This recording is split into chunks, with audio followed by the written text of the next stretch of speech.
Welcome back, ladies and gentlemen, to LCK Spring 2019. We're back, and look, SANDBOX, it was a dominating victory in the end, but it was a better look for Jin Air than we've seen thus far. And look, you have to talk about these sort of things when you've got a team that's negative 11 points on the scoreboard, mirroring that of our plus 11 Griffin, who look undefeatable. And that's why I enjoyed this game. I'm sure a lot of people at home found it boring, but at the end of the day, we're in a league, right? We're tracking a league, you and I are broadcasting a league. It's 18 best of threes. And after every game, you come into the next one and say, where they're going up, where they're going down, and where are they going now? And for Jin Air, they knew their win condition. They were able to stifle SANDBOX for a long time, and ultimately, they lost the game. That part shouldn't be surprising, but at least there were building blocks and incremental things from this game that were better than before. And I think other people say, I just want to see them blown out and some cool moves, and I get that. But we saw cool stuff in our first series. And for a team that right now feels like it's going to be a 2-0 loss every time, there's something there for the Jin Air fans. And if they can find some proactivity in game number 2, who knows? There is maybe a chance that there's something in this series for Jin Air. Yeah, exactly right. And of course, the draft, they're going to switch over to the other sides here as well. Jin Air are going to be on the red side. They can now go for that counter pick option, and maybe Chongo can demonstrate. One of these are more interesting picks for us as well, and maybe not as much leniency on the side of banning things like the Yasuo, like the Yorick, as freely here for SANDBOX this time. And I'd be really excited to see Yorick make his way towards the top side, and even more excited to see the re-debut of the new and improved old version of the Infinity Edge for good old Yasuo. I just want a Garen. I've been very clear about that. Give me the Garen. Hey, and look, crit scaling on the E now going to be even better with the new and improved Infinity Edge. There you go. Now finally a reason for Garen to hit the rift. I'm looking for whatever I can get, but I'm looking for a pick and ban, and I'm hoping we're getting one real soon. Yeah, I have a feeling that we're not going to have as many issues getting into this one as well, and I can imagine that also our Jin Air players want to get through and say, look, we had a better game in game number 1. Let's actually win one in game number 2. They've done it before. It was against Gen G. Can they actually close out a series? It'll need to be 3 games, but Jin Air, there's any team that's good at 3 games, it is this team historically. And you know what I want as well, Atlas? What's if we're going to be a little bit less from the Garen Cosmos, I want an AD carry. We had none in the first game, and you got that mid-game where an AD carry was very clearly not there. No AD carry found, and thus the game probably went, I would say, 7 minutes longer than it would have in a similar game state if there was an AD carry. On the side of SANDBOX, you already mentioned this, SANDBOX jumping over to the red side.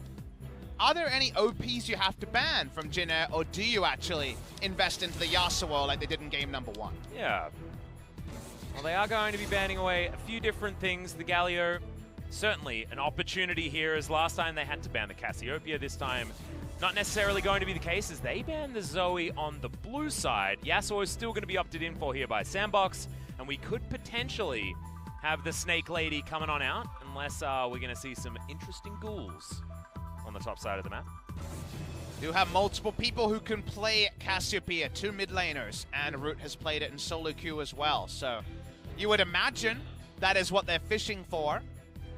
We'll see if that confirmation is in fact put out there. Yorick Mori also sparing a ban this time out, and maybe they'll take a page from SANDBOX's book.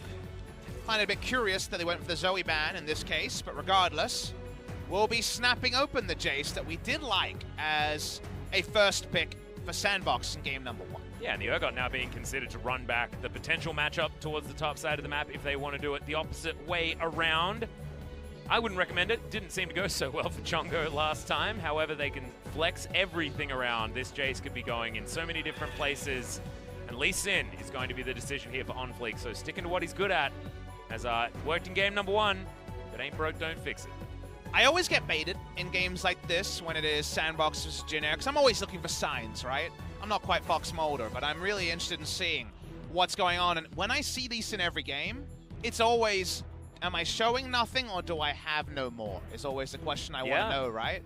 I'm going to give OnFleek the benefit of the doubt because this man deserves it. He's been a monster this season, but seems like SANDBOX is just skimming from the top, just going for the super standard stuff in the draft so far. And also, like, why would you do that as well? If you so handily beat Jin Air in game number 1, don't show anything new if you don't have to. Because now the Tahm Kench does come in here once again. Going to see it on the blue side as Joker was playing it in game number 1, and now it's going to be in the hands of Kellen most likely. Ryze being looked at. Certainly would be even more flexibility. Can be going into 3 lanes, much like Jace being able to go into 4 if you call the jungle a lane. Wait and see if they settle on it, but it seems very possible here. It's been a favorite pick of Grace in the past, and we'll be taking Ryze. And the other thing with Ryze is you can just hunt Vlad wherever he goes, because even in the duo lane, Ryze wins out on trades against Vlad very heavily. And now SANDBOX have to round out what they're going to do in the first round before we go into the next bans. And you asked for an 80 carry. This could be time for one, as Ghost going back to an old favorite. But Cassiopeia being available at last pick on the red side first round. This would make a lot of sense. Don't know where the Snake Lady's going, but she could be going top lane. You know what the fun thing is, though, Atlas? This might be a merry-go-round where Ryze is hunting Urgot, but Cassiopeia is hunting Ryze, and we could see even more flex picks come in and a procession of lanes that may or may not happen. Very interesting to see what assignments these teams are going for, but they played with my heart. They didn't lock in an 80 carry, and now I'm worried with the chance that we may have a second 80 carryless game. We could, and of course that Cassiopeia could be going into Ghost's hands there as well. I mean, hunting the Ryze is certainly a thing you can do, but you can throw so many spanners in these works, and it's likely that we actually just see SANDBOX lock in a support after this, and we still don't know moving into Jinner's last couple of picks. There's no winning lane for Urgot against the 2 that are available either right now, and that's a struggle. Urgot can lane against anything, but obviously it's different extents of what you want to take there. It's a losing matchup into both. Shen going to be banned, a Joker favorite. He brought it back into the meta. Haven't seen it this week, but has been a big popular one. Griffin playing tomorrow loves to play the Shen. Nocturne going to be leaving the Rift, and then the Gragas is going to be the response here. Of course, a flex pick, something that Joker certainly likes on the bottom side of the map. Probably want to take support here if you're SANDBOX to continue your flex, and Braum available, a blocker to some champions, and generally strong against Jace in particular, so... Not bad into the Tahm Kench as well, so just playing for lane. Want to continue your flexes and say, well, maybe an 80 carry, maybe not. And you can reevaluate after Jinner chooses all 5 champions. That's why support is taken there, in case you're surprised that I was on the ball with that one. Jinner, got to show us something. They can do kind of anything at this point. They haven't really got an identity with the 3 picks they have. Pick, poke, team fight, all that could happen. Yep. We're trying to learn what they want. Here he is, an explorer. That was a big pick yesterday. The first 80 carry of the day is Ezreal. Don't look at his win rate in this particular game. Oh, it's not exactly the bestest ever, but... 51% is decent, but when it's good, it's really good. Exactly. Is the Ezreal so far this season. Also seems to be picked by a lot of teams that are going up against Griffin, and you don't do a lot of winning if that's the case. And Malrung, okay. Gonna go back to some early skirmishing, and man, we've been talking about different metas from the past, and Elise versus Lee Sin is bringing back some pretty hardcore memories. They both kill each other really good. It's a fun matchup between Lee Sin and whoever Elise. face checks dies, Is it the second Q or is it the Cocoon? Whichever one hits, usually you know the winner. It seems like 80 carries on both sides. SANDBOX say, we got a lot of mid-range people, and now we move hella fast. They're going to take the Sivir here. Sivir increasingly being a matchup into this Ezreal. The worst case of this comp is Sivir wave clearing in mid and Jace and Ezreal poking her to death from range. The best case is you get a good start and then on-fleeks even faster insecting you into a team fight. And as far as pick comps are concerned, Jinner have about everything that they need for it. I mean, Realm Warp and Abyssal Voyage on the one side, as well as Root being self-sufficient in the 80 carry role. There are a lot of different things that Jinner can do here. Even their Siege feels very nice. Everything other than true 5v5 fighting is very possible here. Yeah. The Sivir kind of undoes these mid-range pick champions who gets pseudo-tanky. But otherwise, they can rotate, they can pick, they can poke, they can do a lot of things. But the cans with Jinner haven't been paid off very reliably. What will they do is the question we're going to ask, and what will this Elise actually bring for Malrung? It is 4-1. That includes a support game from Lehens, of course. Can we make sense of a lot of potential on the side of Jinner? Do remember, it's Chongo in the top lane on the Jace, not a recognized top laner, not Linderung in precise. Yeah. I mean, the interesting thing here is that Jace is a very popular mid lane champion as well, so Chongo certainly would have a lot of time spent playing the champion. It's not like we're really going to expect him to not have mastery. All I'll say about that is I feel like mid lane Jace plays really different to top lane Jace. You're abusing a lot of different things in the top lane, whether it's Klepto or not, and In the mid lane, it's much more about EQ wave clear, and the poke is a bit more unreliable. Let's wait and see, though. Jin Air GreenWings, a better game one. They'll want to level up further if they're to beat SANDBOX game. Yeah, that's exactly right. Here we are onto the Rift for our second game of our second series.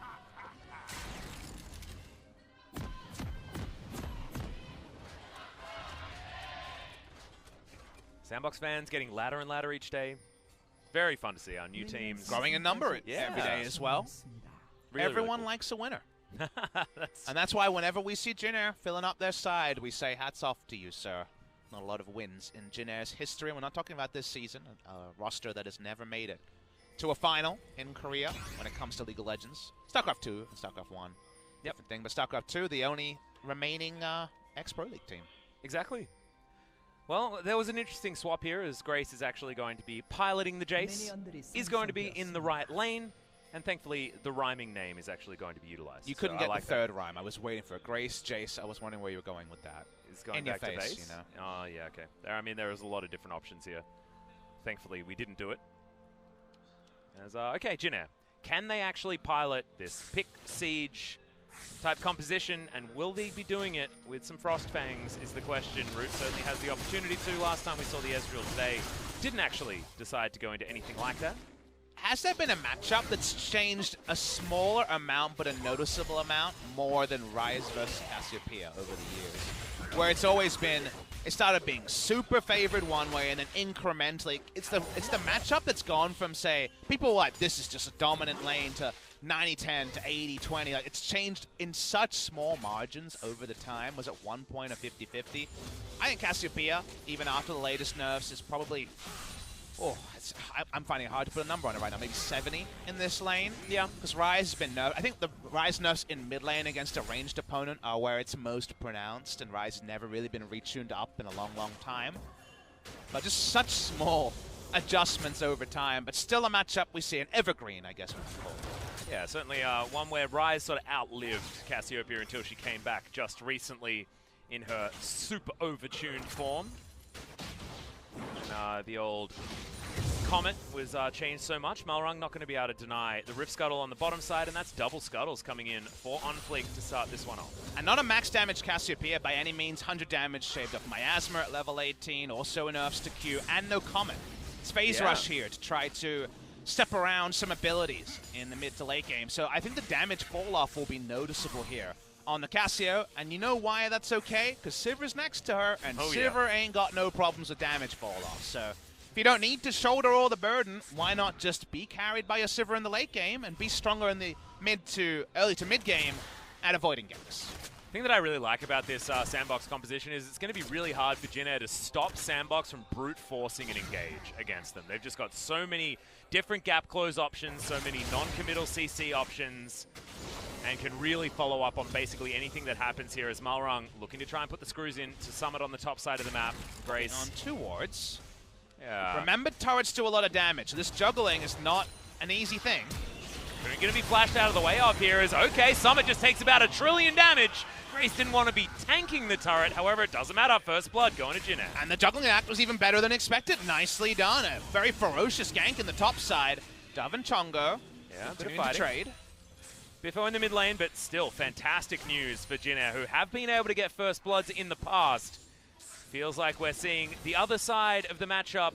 Doesn't matter about the nameplates. Jace versus Urgot feels pretty Jace favored. This ends up being more damage than I first expected. The Cocoon misses, and yet this is kind of the worst case scenario, because even Elise doesn't take turret aggro, so can't just repel, right? It goes on to Jace, but Urgot brittle.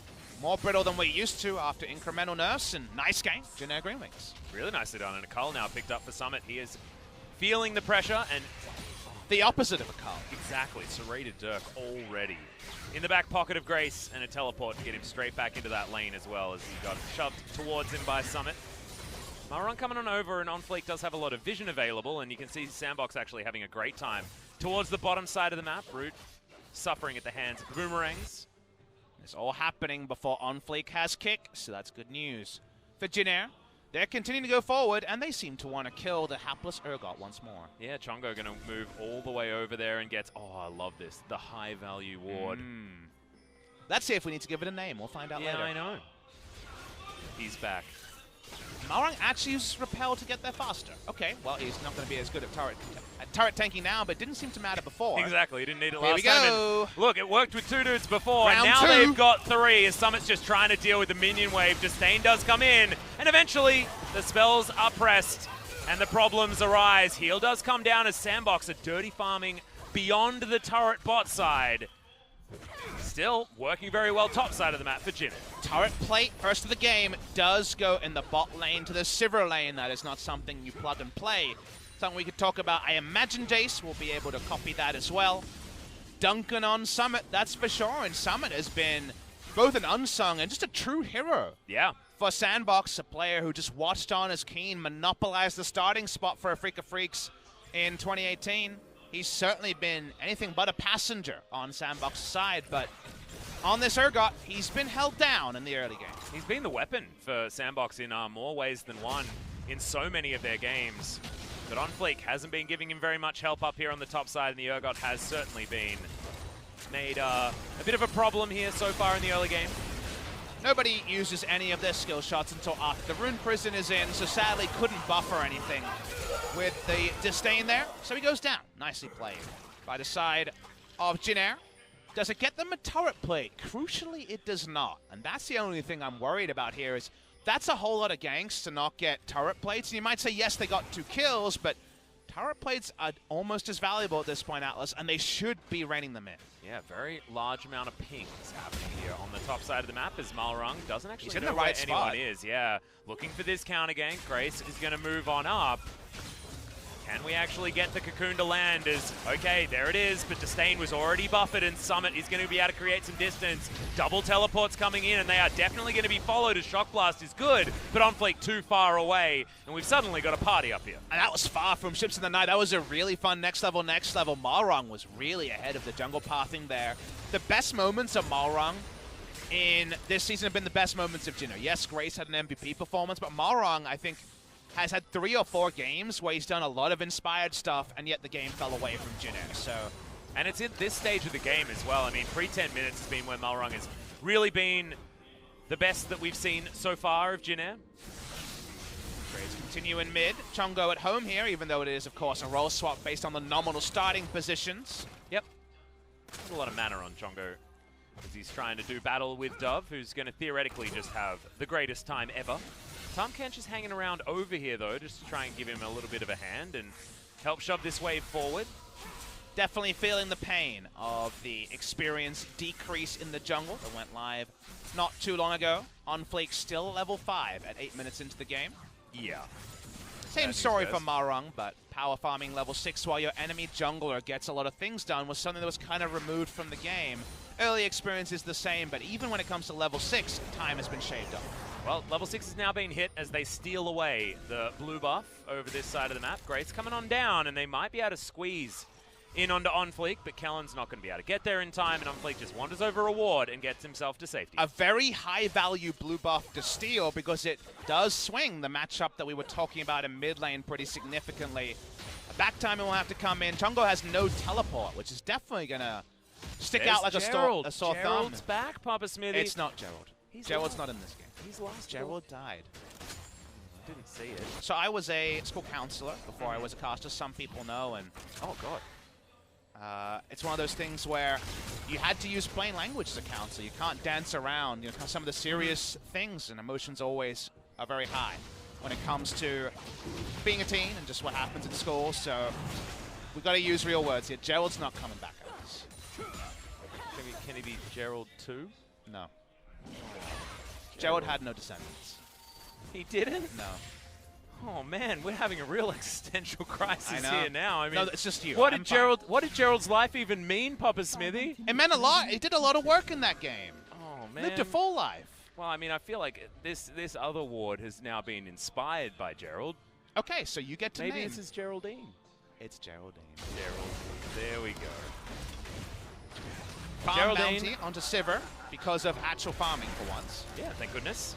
20 CS ahead And Ghost has been having a great time down here. Largely to do with farm, but also the turret plates will be playing a little bit of a part there as Ghost goes back home. See what he can actually purchase here. It's going to be Berserker's Greaves and actually has the BF Sword to augment more of an attack speed follow-up because he's just been smacking down on turrets and minions. I actually like this one. There was a moment in game number 2 of this series where Jin Air had more turret plates than SANDBOX. Hey. Is it a micro victory? Yes. Absolutely. Will it affect the result? Maybe not. But still something that Jin Air can hold their hat high on. Also, they might be able to grab another Rift Herald as well. They botched a few of these, but Dove throws out the Miasma just to check things, and it's actually pretty intelligent. I don't think he knows that Chongo is actually there in that bottom brush. They really want this. They're teleporting onto a Spiderling to try to get it. Yep, and that's Grace just making his way back towards the top side of the map as well, so was happy to use that teleport in order to get back up there. And that's going to guarantee it here for Jin Air. And at 11 minutes, they've still got a lot of time to play with, and this first 2 turret plates that we were talking about may not be the only ones that go down in their favor this game. This could be a history-making moment. The best Rift Herald charge of Jin Air's year. Oh, yeah. You got 2 minutes, 3 minutes for just to hit a turret. Already, Bazinga Valley.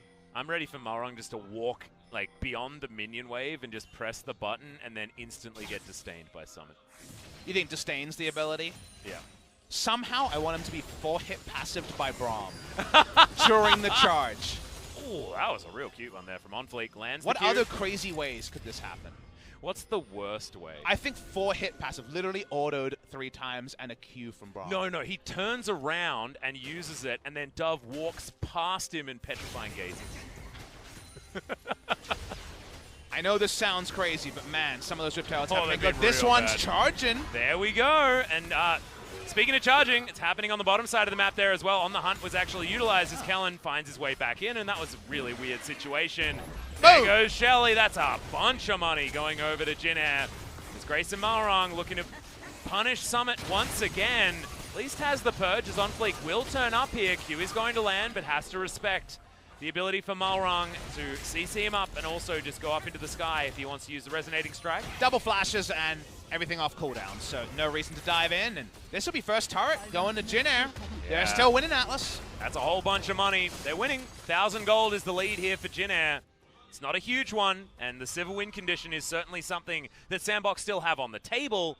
But man, as far as a winning game for Jin Air looks like, this is looking much better than game number 1. But to our viewers at home, remember, Sivir plus CS usually means victory. So that means we need to look at Jin Air to get more. They need to be playing the aggressors in this game after being on pure defense duty in game number 1. And this is, again, a team whose identity has largely been around delay rather than punish. So let's see how Jin Air find themselves in a very unfamiliar position, can find more. They need to keep going forward. If I see a 2-item Ezreal mid lane with Tahm Kench clearing out vision and potentially threatening a Abyssal Voyage, I'm going to be really happy. But if I see a mistake from ahead, which Jin Air have actually already done this season a couple of times, actually, yeah, then I'm not going to be too surprised. So for now, at least, until it happens, but I just want people to remember that Jin Air can't just put the brakes on to late game and hope for the best. Yeah.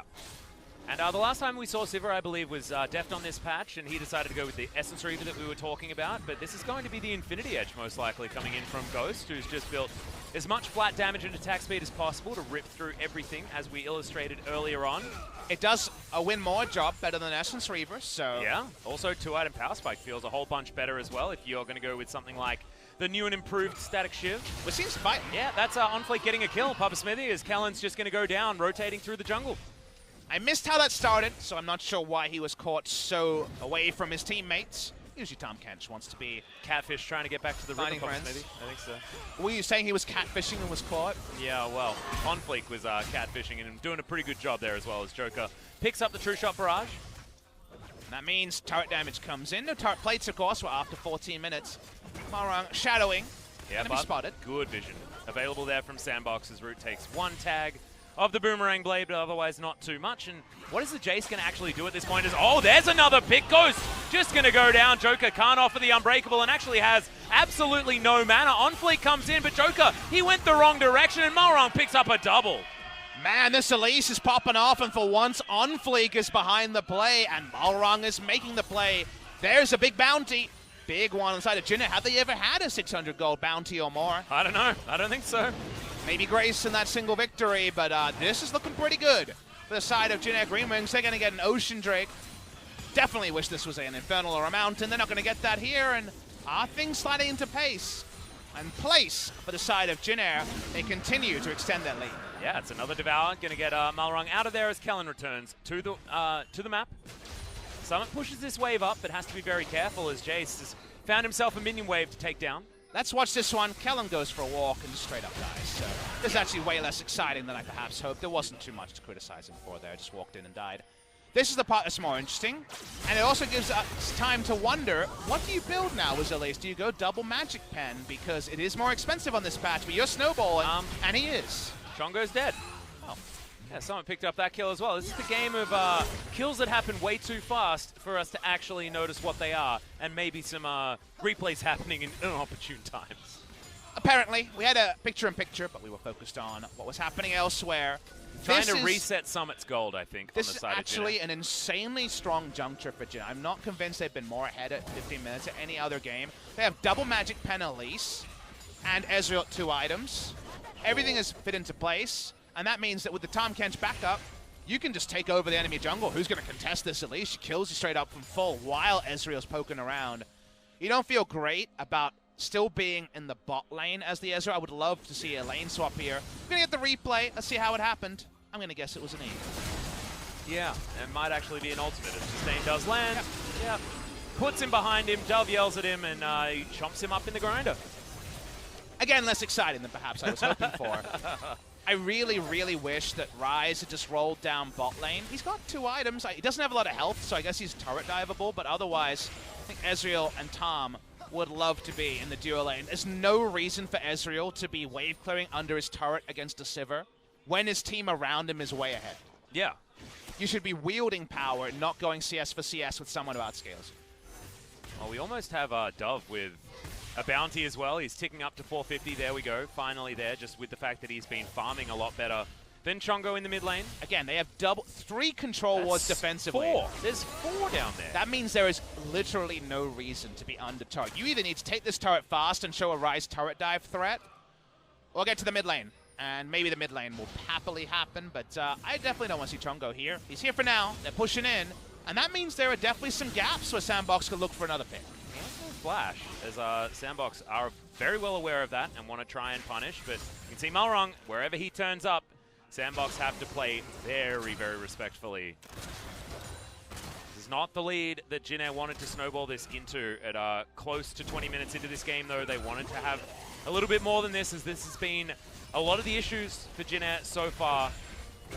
Yes, your Elise can turret dive, and you have a Tahm Kench to allow her to walk up with an item lead, but the turret is not low health. If the turret's low health here, you can poke them off, but it's Sivir. It's going to auto wave clear forever, and the turret will stay up. So this is where Jin Air is making a very big strategic mistake. They should not be wave clearing. They should be unleashing now 2-item Ezreal. They have a Seraph's Embrace on the rise. Now he can face check as well. He's very, very tanky with this. Malrung is never going to be this strong ever again in this game as well. So the item timing that he just managed to pick up, he just got the double cloth armors, but having double pen as well as your runic echoes, it's when you want to be wielding him as a weapon and not, just using him to control bottom side of the map. You remember how happy Coach Han was with the defense in game number 1? Yeah. Sadly, it's the reverse now. He's upset about the aggressiveness, and look, it's a team that hasn't been from in front very often, so you can understand why they're tripping up, but please, Ezreal, please come to the mid lane. Well, at the moment, he's got about as much vision as he can possibly have on the bottom side of the map. I guess Root didn't play RTSs because you're supposed to explore the map on the RTS, and the Prodigal Explorer is very, very much enjoying bot lane. It's not really happening. He's like playing Civilization and hasn't actually sent any scouts out at all. He's just in his base, hasn't What seen happens that there's then? like, you get rushed, Atlas. Yeah, there's like 5 golds just around the corner though, but he just has no idea. Please don't lose your red buff when you're this far ahead, Jin Air. Yeah, well, Ghost actually taking a lot of damage here as Root finally realizes that his buttons do damage. Definitely a good thing. On the hunt now on cooldown is a big deal. Grace coming from top, trying to spread leads. 2 mid laners in mid. They're fighting for this lane. Who's this for? Actually, the answer is Ezreal, just so you guys know. Well, Ghost is going to have his back stopped just by Jin Air being in the area, and you can see a lot of vision available. Oh, that's a pretty nice one. I don't know whether FLICKR actually got that. No, he didn't. It was rude. There we go. He's still bot lane. He's still getting so much, though, from bot lane. He did damage to Ghost and True Shot Barrage to Grom, Papa Smithy. Look, now they have 2 wards down, and maybe they can kill this turret. Well, Cocoon is going to land this time. It's going to be the counter coming in as Ghost does have the spell shield. Some autos come down. He's still not dead. As Malrong might actually fall from this. The flash in from OnFleek, but the Devour is beautifully timed. The Grinder, that Summit picking up 1, and the trade is for 2 so far. But 2 for 2 is not what you want as Jin Air at this stage of the game. With the lead that they had in the stun under Grace, means the SANDBOX take more. I'm upset, Atlas. Yeah. Normally, I'd be matching your energy and shouting, but I'm upset because the problem there is not what happened, it's where it happened. They shouldn't be fighting there. The Ezreal should be mid lane. Oh my goodness. Look, I was trying to forget that while I was getting excited about the action that was happening on the bottom side of the map. And do you know what happens here as well? Insult, mean injury, Papa Smithy, because they lose the bottom lane out of turret first. Oh, you can only laugh. There are some times when you have to look at a situation and go for the comedy as, okay, there's a Realm Warp as Ghost just stands on top of it because they know that they're happy to take any of the fights with the remaining people on the map. And the first good dragon goes to SANDBOX. Just in case you want to know, the SANDBOX coach also very angry now because, again, 8 other teams would have beaten you in this game, especially in the early game. Oh, yeah. Watch the replay here, and Ghost actually is able to proc the passive here because he holds on to Spell Shot. I think he plays this really well. Yeah, I did. And that means that Malrong, remember that Malrong is ultra strong, doesn't get anything else done apart from taking down Ghost. Credit to the Tahm Kench Devour. It devours out of kick.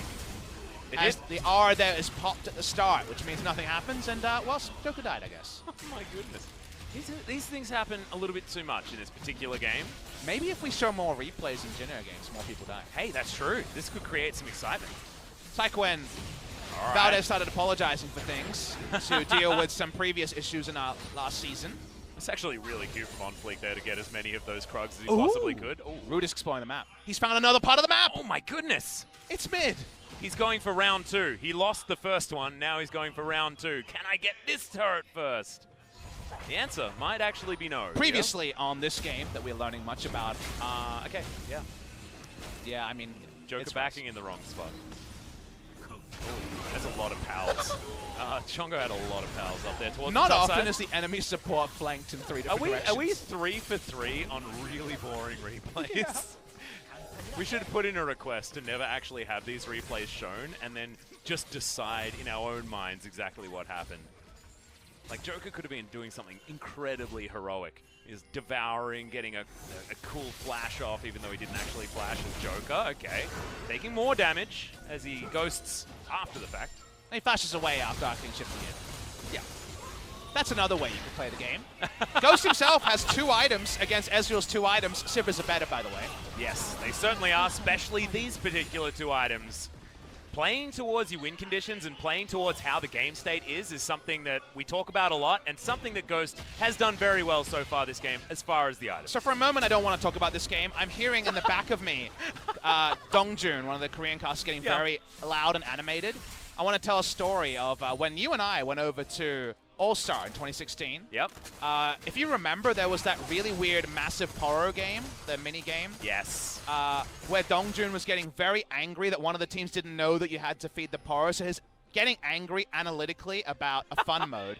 Can you imagine how angry he is about this game? Knowing him personally, yes, I absolutely can. No doubt, he can. is seething with rage. Oh, that's a really cute little stun as the Grinder is going to be procced very easily onto Grace. Not the player that Jin Air wanted to lose, as he almost buys 2 serrated Dirks out of frustration. Okay. And yeah, I think that Dongjun's even feeling worse now. Like, it's not getting better, Papa Smithy. I feel like we're not upgrading the situation. As in a turret bot lane is going to fall down. Oh, insult and injury are best friends at this stage. Well, I need to look at the minimap now because I kind of glazed over with anger for 5 minutes. You did do that. If you look at the gold lead, it's 2,000 gold lead SANDBOX. We're not commenting on the why, we're just commenting on the is. Yep. At the moment, we've got to all be play-by-plays. Let's just talk about what's happening. Joker missed a Winter's Bite. Okay. Malrong's still elite. Can we show some replays so some more kills happen? No, they weren't great, Papa Smithy. Item-wise, there's a lot going on the side of SANDBOX. They have double Black Cleaver and double Zeal, soon to be done by their Sivir, who, like we mentioned a couple of times now, is way ahead of the damage curve in this game. Yeah. This is not Essence Reaver, call me later. This is actually, I can battle right now, and actually is going to be able to out-damage Root way earlier than you would usually expect in the matchup. Is he going to go Rapid-Fire Cannon into the... I think he could go PD here. Yeah, he could it's go not PD. a bad PD I timing. like PD on Sivir just in general as well. Especially when double flat pen has come out and it's Jace, Elise, Ryze, Ezreal. All these guys do a lot of damage, so I think it's fine either way. You could understand both, just because Sivir and her weird positioning, fighting with her tank line. Yep. I just want to see a Stormrazor Papa Smithy. That's just what I want to see. I mean, Stormrazor is not a bad fourth. I think here you probably go Bloodthirster. Yeah, you could. Or even Mercurial Scimitar just to stop yourself from getting caught out. And against a pick comp makes a lot of sense. You want some lifesteal somewhere is what we're talking about in this particular case. Yeah. But watching here, Grace in the back line. Very hard for true team fight to work. Looking for the play. Oh, won't get the kick, but the denial's not quite good enough. Joker a little bit late on the flash and doesn't find the fissure. It was almost really cute from both sides, but no joy for either team. Callan's timings on the Devour have been really good in this game. Nice. Second time he has popped kick with the Devour. Awesome play there. From the Tahm Kench. Not often we talk about Tahm Kench mechanics with any relevance. On the bot side. Yeah, Summit launching his way forward is okay. Abyssal Voyage going to get cancelled there by Dove on the top side. You can retake your vision. It's going to be the Catfish falling down, and now Grace in trouble as well. The long-range grinder pulls him back halfway across the screen, and Summit's going to get some revenge against the Jace once again. How many ranges was there on that particular chain? Oh no, Chongo.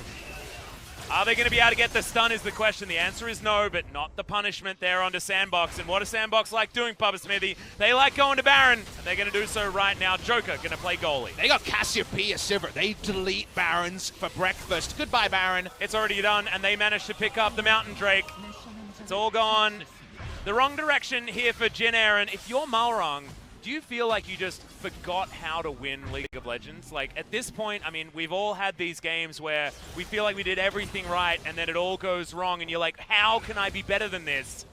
After that early game, Malrung pressed all the buttons in the right ways, 4-1-3, but I still feel like there's almost no way they win this game from this point. I definitely agree with you there, Atlas. It's one of those times where you lost 7 solo queue games, and you're looking over the match history, and you've been clicking on it and being like, I think I did my job here, and I know I didn't. This wasn't my best game, but, you know, I wasn't the worst player. Yep. Unfortunately, in hindsight, you know, when you're looking back on this period, I think there is some reality to that. Now, the reason why you can't just say 1v9, blah, blah, blah, things like that is the jungler has a big call on map movements in the early game, and someone should be putting up the hands and saying, why was Ezreal in the bot lane for so long, you know? Like, there was definitely the potential for other people to talk, and that is, like, the craziest range. That was really, really on nicely the done. Fibion death, but I think if you don't talk on a top team, you can get away with it. I think when you're a bottom team, there's nothing to fall back on. You need to be ordering around your troops, and my guess is there wasn't too much ordering by any member, and while he's had a good game, there's still more you can be doing at any point. And you have to talk about mentality as well. I mean, this is a Jin Air squad that hasn't tasted victory so far in 2019 at all. It really isn't a... They're not in a position where their mental game is going to have the confidence in order to take down a team like SANDBOX, who are well and truly in second place. They're a bunch of young guns that are really trying to prove themselves. As bottom side of the map, Summit could be in trouble as Grace is going to try and jump down on him. And yeah, Urgot, you are well and truly dead. Does flash into the base for a little while just to buy some time as top side of the map and mid lane, they are going to be getting more as SANDBOX will be able to break open the base here as Jin Air just don't move fast enough. It looks comical, but it actually ends up being more effective than I gave it first benefit for, because Ghost pops ult and they just get the minions and the champions there fast enough to almost just brute force down this inhibitor 4v5. Yep, and almost able to get the inhibitor kill completely. Inhibitor turret going to go down in the mid lane there as well. Just feels like SANDBOX's players are worth 2 or 3 of what Jin are able to put down, because the fact that 2v4, SANDBOX walking forward on the top side of the map. A bit of a chunk there onto OnFleek as the kick once again going to get popped as Grace still very, very low. OnFleek going to survive for the moment as the Glacial Fissure goes completely wide. SANDBOX still, it doesn't matter. They're getting the structures that they want. 2 inhibitors. For the price of a Baron, you'll take it any day of the week. It was 4v5 as well, Atlas, because remember, Summit only now respawns, has teleport to rejoin, but the job's done. They already got the 2 inhibitors with the Baron buff. That's a very high value. Baron buff, 3,200 bonus over what the enemy has earned. So the power play has been a pretty good one. The side of SANDBOX, and for all the good, Atlas, of Jin Air over the course of this series, you cannot add them together and find a victory. Seems like victories are too far, too lean. Watching the replay here, another being popped here. Kellen has been just popping off. FLICKR has just had the saddest time because we saw Punch have such a cleanly sim performance. FLICKR's like, yes, now it's my turn. He's had his kick popped 3 times. That feels real bad. You know what feels good though? Winning 2-0. Yeah. And, you know, seems very bang on in this particular game. Papa, also Ghost was going to do what I was suggesting with the Mikura Scimitar and then decided instead to sell the Null Magic Mantle and do what you decided to do in the Bloodthirster. I mean, he listened to his Papa. There you go. It's one way to go. I wish Jin Air would have listened to me. Yeah. They didn't, and they'll lose. Well, actually, if you think about it, there is one positive that we can talk about here. I'm listening. Put together both games 1 and 2. Theoretically, they this throw will be a team good. fight in the late game and lose. Remember, early game 2 was great. So mid game 1 was great because they managed to stall things out. If you added both of those together, you might have a win. Is it possible that for an 18-0 we need a 0-18? Maybe. Well, on the hunt is going to be popped here as Jin Air moving ever closer towards that 0 and 18 as their base is just getting decimated. Last remaining inhibitor, he's going to go down as Root is playing frontline, but SANDBOX are just ignoring him. The Shock Blasts are empowered, but just not looking as powerful as what we saw from Summit in game number 1. He's down to about half health. He's going to soak himself.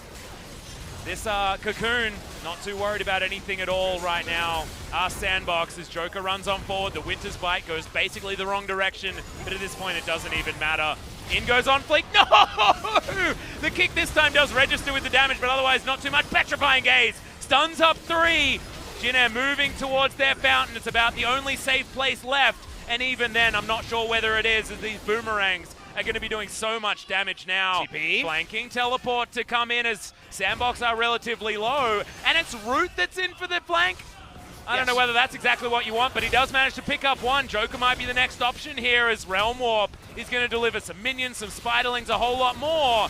And Root's able to actually route them here as the empowered Shock Blast gets the Snake Lady, and now SANDBOX, they just need to try and run for the hills. They can't. This could actually be the ace as Joker does not have the flash. And oh god, the Winions! Grace, you can't be doing that right now, my friend. You have to be going towards this Nexus that is getting torn to shreds. Good news, they're distracted, just like we were in this particular game. This is the turret defense. Did they pay the DLC to get extra strength? MVP Maybe they Joker. did. And Joker, True that shot barrage. Oh, just the edge. They killed Santa. Oh no, that was the fattest true What shot about barrage the I've- base? What are you doing? Run, why are you with the there? Baron? This Why? has to be it. This is how they have to lose. Oh my god. Oh, yep. Well, I guess as far as poignancy is concerned, there is no better way to go down here for Jin Air GreenWings. However, they are going to save it in the end. That was almost the most colossal mistake I have ever seen in the LCK. Here goes! He's running in. Can he get the autos? The flash forward, and see you later, video game. Ghost has just enough health, and they win it. But good God, it ain't clean. A game like that deserved an ending like that. Supreme awesomeness of the early game. You can't help but smile if you're the team of SANDBOX Gaming. The coach comes in, he'll hit them later, but for now, Look he's at laughing. Summit. Look at this. He had the worst early game in his LCK career thus far, and yet still just gleeful giggling from the top lane position. That is the ending this game deserved. Oh, yeah. Oh, no. The ending it deserved was Jin Air starting Baron and then having Baron stop their backs, and then the minions just ending the game. It would have been even better if they killed Baron as the base died. We will get our first Baron, coach. We will. Just to deny that particular stat of Jin Air not being able to find any Barons so far in 2019. A very sheepish bow. Different to the Dumb One Gaming bow. And you can see it on Summit's face. That smirk is still there. Why did they leave the win. It's like, how did that happen? That's what I need to know. There are a lot of We questions. saw them go to defend them. Do you know what? And then there was so many. Did the minions. replays teach you nothing, Papa Smithy? Once you learn the reason, it's actually no fun anymore. It's no fun anymore. And that game, I want to know as little about what happened as possible, because it might actually affect our brains. What Look a at game. Joker's like, that play at the end there, definitely my biggest moment. Moving Jace away from the Nexus, and everybody else also chasing after him towards the Baron pit. That was a game. Of all games, that was the most and of all players to yell at as well at this point in time. I know Malrang probably not getting yelled at that point, but it wouldn't be Malrang. He had a great early game on the Elise. You know, Korea's had some banger games, and we've had some Fiestas, but we didn't have Renegades versus Dignitas. And I feel like this game, number 2, was bringing it back. No one died and got executed, but let's watch this play. Chungo's like, okay, I'm killing some of these minions. Yep, that's a good call. I like that the Nexus is already dead in this replay. He died. Oh, no, that's what happened. That's way better. You were a liar. I was This a liar. is so much this better. This is the first he died replay to that them. made it better. Oh, no, and then everyone has to leave. That is the Renegades versus Dignitas moment. It's what I asked for. We did it. We did finally it. It's did all it. us. We made this happen. Oh, no. Asking ye shall receive. That's true. I mean, it's just so much worse. Yes. Better, but worse. So much better. That is all this game needed. We did it. We believed that. We believed that it could be that, and it happened. Your facetious happiness while your whole world burns around you is just a really sad thing to watch. Nah, I'm good. My power rankings had these guys 9 and 10. I'm good. Oh my god! I'm so happy. This is our second Woo! team in the league, Papa Smithy. They're the only team that have taken a game off Griffin so far. It was just beautiful. Well, I'm really glad that I've got a day off tomorrow because I need to watch that game off me for the next little while. But it certainly was entertaining. And honestly, Jin Air got a lot closer to being a decent team than we've seen so far. So there are definitely positive stories to be taken. However, I mean, like that's as long as you cut the video after 10 minutes in game number 2. What a game. Just beautiful. Was that actually the worst League of Legends that we've seen in the LCK ever? No. It's got to be close. It's up there. I mean, there might have been like an MVP versus Kongdu game or something where something was worse, but I'm just still not sure whether it's ever been that bad. Has a team made a colossal mistake like that to that magnitude so ever? You got executed. Linderung wouldn't have got executed. Wait, that was Grace. No, it wasn't. It was Chongo. Oh, Chungo was on the rise? Yeah, he was. I forgot already. Yeah, I know. Well, I mean, it wasn't what we thought at the very beginning. It didn't actually change the outcome of that match. Man. What a great game. What a great game. He got executed. How could they next level the lack of rotation from the Ezreal? They managed it! Next level! This is why Korea, you know, China couldn't pull that off. China's had some fiestas. Lack of rotation. Papa, they had Realm Warp and Abyssal Voyage on their team. Oh. It's beautiful. Feel a lot of love, you know? I'm feeling a lot of love. Well, I mean, love for this game. We've really got our heart on our sleeves in more ways than one. This is Valentine's Day. Has been a day about love and forgiveness, and I forgive you, Jin Air. I love your It's epic okay. play-by-play of ha ha ha ha ha. That's what it deserved. What else are you going to do? I wanted more analysis. Well, I mean, you guys have got to get your votes out there. The Penta needs to be the super minions for rank 1 play. Oh my goodness. This is actually one of the sickest Fear Beyond Death that we've seen so far. Wait for it. Summit getting on over there. Does land it onto Grace. Picks the gap. Boom. I like to think this game was for the love of League of Legends. It's a day of loving. It's Valentine's Day. I don't know who Cupid's arrow was shot at. I'm pretty sure he missed, like most of the macro in this game. But, you know? Hit Ghost there because Ghost survived for so much longer than he should have. Malrang basically dead. Just from the Braum damage at the end. Conflict gets denied. Oh man, we were talking about Blue Blades. He's got blue feet this whole game. Just wants to kick someone. Blue Rage, if you will. Yeah, it didn't actually have any kicks work successfully, I don't think. Here we had go. Damage register and that's it. Epic ending moments of this game as Ghost says, I'm going to finish it. Who gets the MVP? Super Minions? He didn't even try to pop a skill shot. He's like, I'm ending it now. Yep, he And just did. uses his spell shield, and that's going to be that. A lot of damage coming out of the Ezreal, but who cares? That game made absolutely no sense in so many different ways. GreenWings had one of their best early games that we've seen so far. You can see that gold graph fell off a cliff in the late game. Could any other team in the world only get one turret after that early game? They lost by 10 turrets! They got like probably all of the turret plates that they've got in 2019 in this game and still only got one turret. Just beautiful. Next level. This is what people watch Korea for. Imagine if this was our first series of the day. How would you transition into casting another series after this? I'm not entirely sure. That was... If this was LS, I'd be once again alone at this point in time. So thanks for staying with me, Papa Smithy. I know that your thoughts were certainly moving in that direction also after the Fiesta, the end of that game. I just love the LCK. What can I say? It's my drug. It's one hell of a drug, Papa Smithy. I think I took a strong hit this time. Oh boy. Oh, can you do anything more than just have a giggle? As Dove is going to pick up the MVP for some reason. No, I don't know who I'd give it to. I'd probably give it to Summit because of that one long-range Fear Beyond Death, but I guess he fed in the early game. And this was a good play, even though it was off-screen. Wait, are we going to come back to some kills? We're Grace seeing is gonna die replays. There's a again. good chance. We got this replay 3 times because it was one hell of a sick Fear Beyond Death. And that was one play.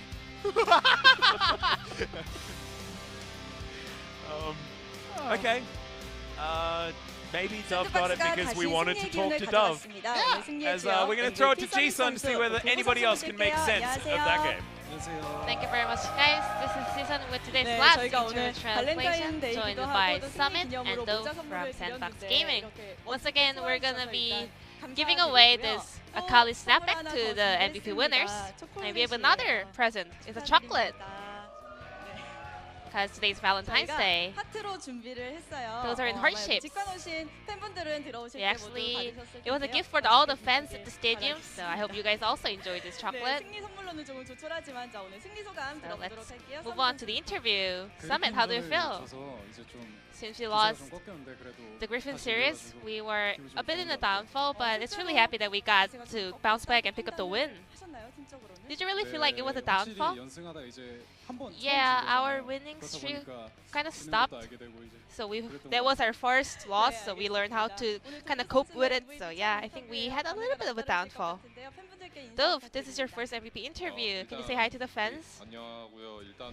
Hi, this is Dove. This is my first MVP interview. Feels really good. This is my first time getting an MVP point, so this Junior series will be in my memory forever. I hope to see you often here on the stage. Dove, you have been very solid and consistent in the mid lane. However, maybe there were some other outstanding players in the different lanes in SANDBOX Gaming. Weren't you really sad about it? I was more like a supportive player, so I think other players were deserving the MVPs. It's really happy to see you on stage finally for the MVP interview, and let's move on to game 1. Chungyo was on top lane, and game 2, Grace was on top lane. There were a lot of lane swaps. Yeah, I didn't expect that at all. So I was a bit frustrated, but we did kind of counterplayed it well, so it was okay. I think game 1 you taught Chungyo a lesson what a top lane is. I think Chungyo was doing quite well in terms of playing champions and mechanics, but I think he lacked some information about playing top lane, so it wasn't a hard match for me. But game 2, you were a little bit struggling. Was Grace a good top laner? I think he's above the average top laners. Yeah, that's why I had some hard times.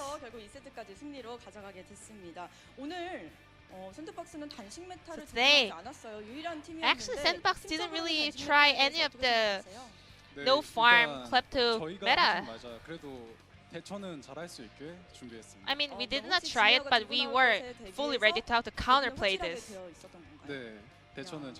We knew how to counterplay this for sure, so we weren't really worried. Then let's move on to game 2.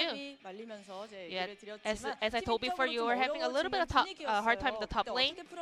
So how did you and other players kind of communicate to cope up with the game and kind of bounce back? So I was just keep getting beaten by the players. So I was expecting the bottom laners to carry the game. So it actually did ended up Dove carrying the game. Did you think that this is time for you to shine? Yeah, I felt like other players were having a bit of a struggle, so I tried a little bit harder than I usually do. Cassiopeia actually doesn't really have a very high win rate, but you are on 2-0 score so far. Well, I think it's a champion that kind of needs a lot of experiments on item builds. So I tried some different builds on Cassiopeia. That's why I was able to pull up some great results today. Is there any tips for playing in it? You have to land your Q. If you land your Q, it's really strong. We have to go through this highlight. The end of game 2.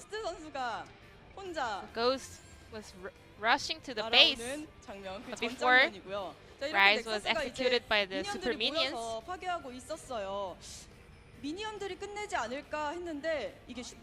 We're expecting more of a winning situation, so what was going on over there exactly? We were actually zoning out, we were really rushing a lot, but Ghost told us, let me give it a try. He just TP'd and ran and auto, then game ended.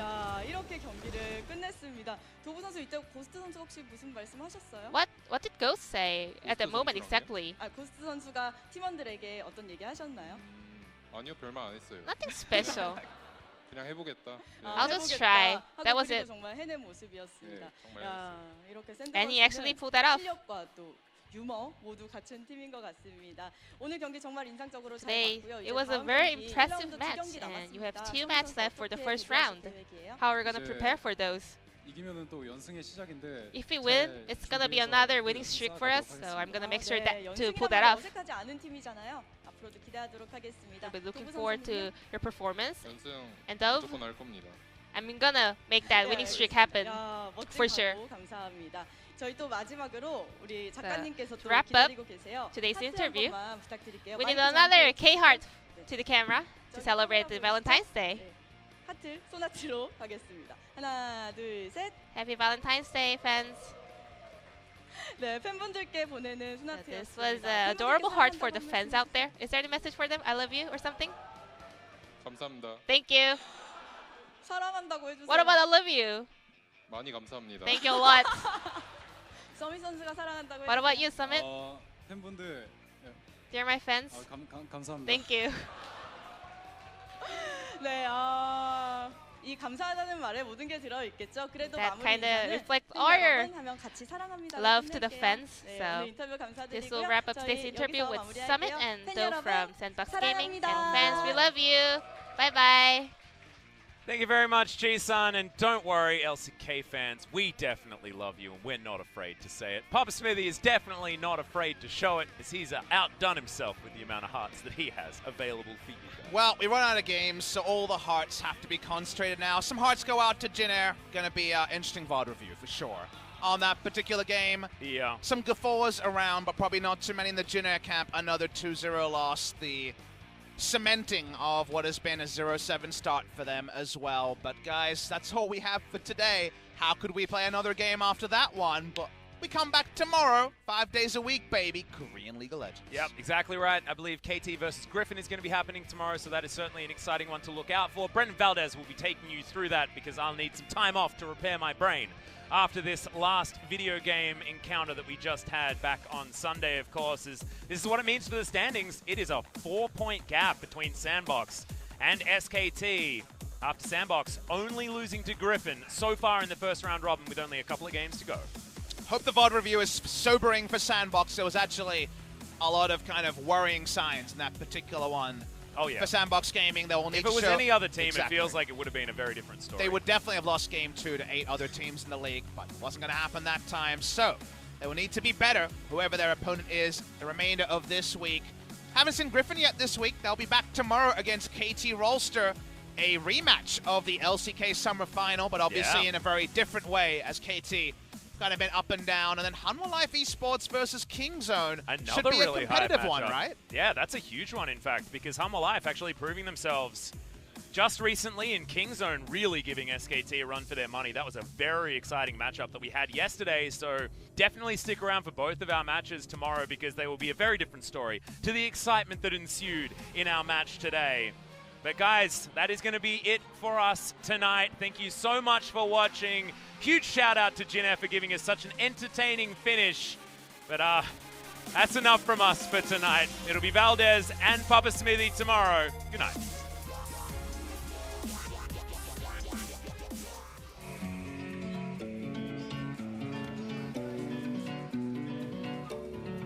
You take me higher when I feel low. Make my world brighter when I'm alone. I keep on rolling, all with your fuel. You're like my gasoline that makes my dream come true. 'Cause this is the beginning.